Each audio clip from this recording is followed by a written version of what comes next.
Closing inventory using Perpetual FIFO. A firm has the following transactions with its product R.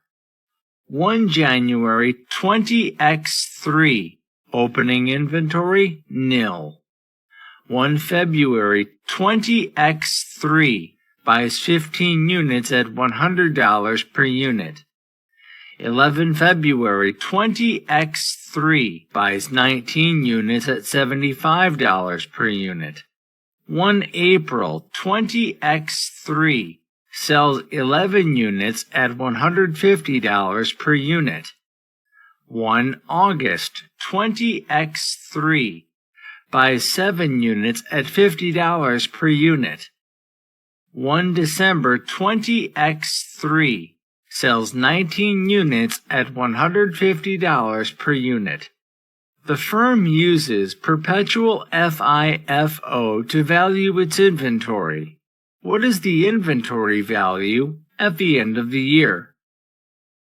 Answer: closing inventory, $650. Purchase units: 15, 19, 7.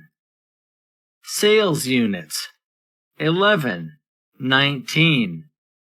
Balance value units: 15, 34, 23, 30, 16.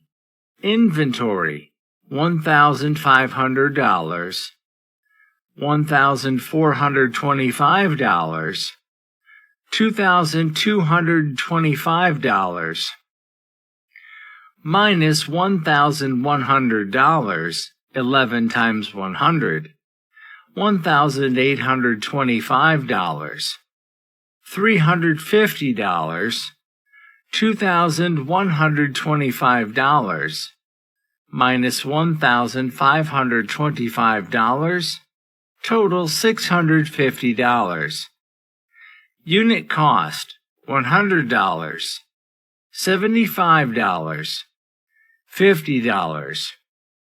Asterisk: 4 at $100 plus 15 at $75 equals $1,525.